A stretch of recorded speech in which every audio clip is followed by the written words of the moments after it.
Samuel, chapitre 4. La parole de Samuel s'adressait à tout Israël. Israël sortit à la rencontre des Philistins pour combattre. Ils campèrent près d'Ebenezer et les Philistins étaient campés à Aphek. Les Philistins se rangèrent en bataille contre Israël et le combat s'engagea. Israël fut battu par les Philistins qui tuèrent sur le champ de bataille environ 4000 hommes. Le peuple rentra au camp et les anciens d'Israël dirent « Pourquoi l'Éternel nous a-t-il laissé battre aujourd'hui par les Philistins?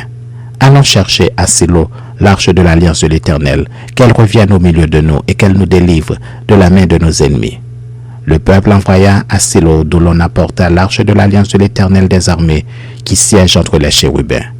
Les deux fils d'Élie, Ophni et Phinéas, étaient là avec l'arche de l'alliance de Dieu.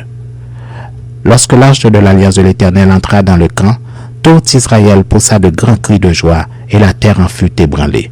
Le retentissement de ces cris fut entendu des Philistins et ils dirent « Que signifient ces grands cris qui retentissent dans le camp des Hébreux ?» Et ils apprirent que l'arche de l'Éternel était arrivée au camp. Les Philistins eurent peur parce qu'ils crurent que Dieu était venu dans le camp. « Malheur à nous, dirent-ils, car il n'en a pas été ainsi jusqu'à présent. Malheur à nous, qui nous délivrera de la main de ces dieux puissants? Ce sont ces dieux qui ont frappé les Égyptiens de toutes sortes de plaies dans le désert. Fortifiez-vous et soyez des hommes, Philistins, de peur que vous ne soyez asservis aux Hébreux comme ils nous vous ont été asservis. Soyez des hommes et combattez. » Les Philistins livrèrent bataille et Israël fut battu. Chacun s'enfuit dans sa tente. La défaite fut très grande et il tomba d'Israël 30 000 hommes de pied. L'arche de Dieu fut prise et les deux fils d'Élie, Ophni et Phinéas, moururent. Un homme de Benjamin accourut du camp de bataille et vint à Silo le même jour, les vêtements déchirés et la tête couverte de terre. Lorsqu'il arriva, Élie était dans la tente, assis sur un siège près du chemin, car son cœur était inquiet pour l'arche de Dieu.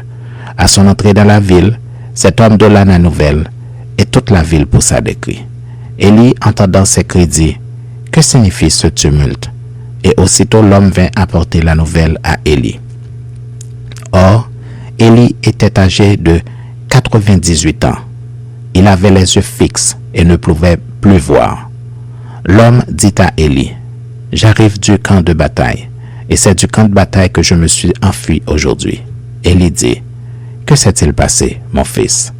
Celui qui apportait la nouvelle dit en réponse, « Israël a fui devant les Philistins, et le peuple a éprouvé une grande défaite, et même tes deux fils, Ophni et Phinéas, sont morts, et l'arche de Dieu a été prise. » À peine eut-il fait mention de l'arche de Dieu qu'Élie tomba de son siège à la renverse, à côté de la porte. Il se rompit la nuque et mourut, car c'était un homme vieux et pesant. Il avait été juge en Israël pendant 40 ans. Sa belle-fille, femme de Phinéas, était enceinte et sur le point d'accoucher. Lorsqu'elle entendit la nouvelle de la prise de l'arche de Dieu, de la mort de son beau-père et de celle de son mari, elle se courba et accoucha, car les douleurs la surprirent. Comme elle allait mourir, les femmes qui étaient auprès d'elle lui dirent « Ne crains point, car tu as enfanté un fils. » Mais elle ne répondit pas et n'y fit pas attention.